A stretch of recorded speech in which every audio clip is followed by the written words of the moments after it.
Hello, my name is Pearl Buck, and welcome to my home here at Green Hills Farm. I'd like to tell you a little bit about my life. You know that I was a writer. I was a wife, a mother, and a humanitarian. My father, Absalom Seidenstricker, was a missionary to China. Both he and my mother had graduated from seminary, and they traveled to China to take on the work of spreading Christianity to the Chinese peasants. I was the only one of the Seidenstricker children born in the United States. I was named Pearl Comfort Seidenstricker.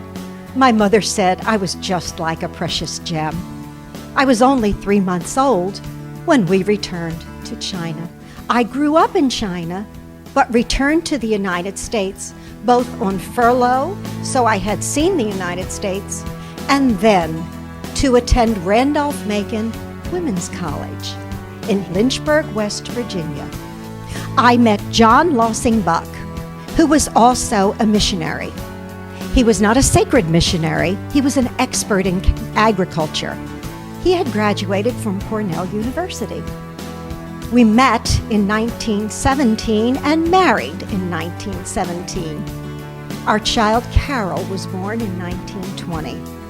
How happy it made me. I wanted to be a wife and mother more than anything else. As Carol grew, her body grew, her mind did not. No one knew what was wrong with Carol. It was 35 years later when we were told Carol was suffering from phenylketonuria, better known as PKU. I worked very hard to be sure that Carol's life had meaning. Her life could not progress as a normal child, but other children would not have to suffer the same fate as Carol did. As I said, she suffered PKU, and now all children in the United States are tested for PKU. It is not necessary for children's lives to be altered as Carol's was. It was suggested that we adopt another child in order to assist in patterning Carol. We adopted Janice and returned to China in 1933. I returned after telling John Lossing Buck that our marriage was ended. In 1934, Janice, our adopted child, and I returned to the United States. And I had begun writing in earnest. I found a publishing company run by the CEO, Richard Walsh, in the United States. He was the only publishing company to agree to publish my first novel. That was East Wind, West Wind.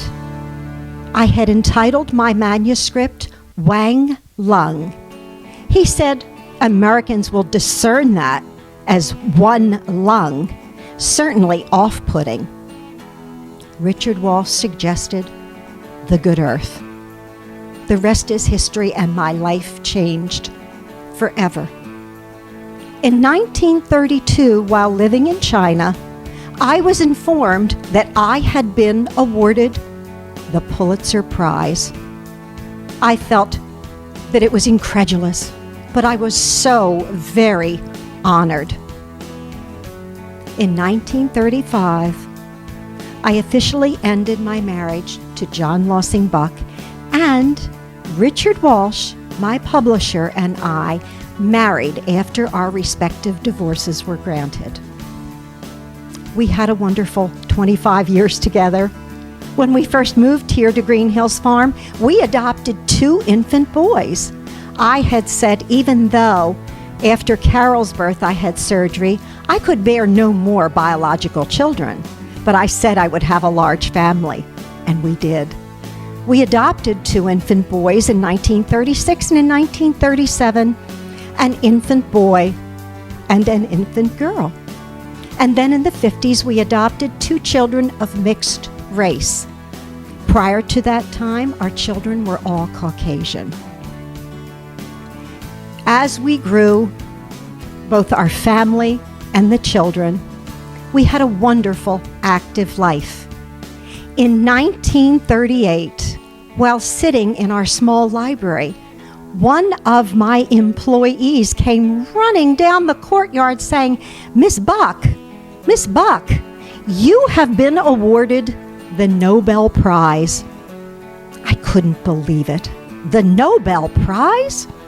I traveled with my family to Stockholm, Sweden, and on December 10th, 1938, received the Nobel Prize from the King of Sweden.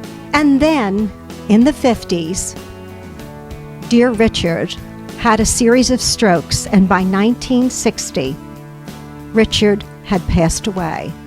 The mission of the Pearl Buck Foundation is to publicize and eliminate injustices suffered by children who, because of their birth, are not permitted to enjoy the educational, social, and economic privileges normally afforded to children.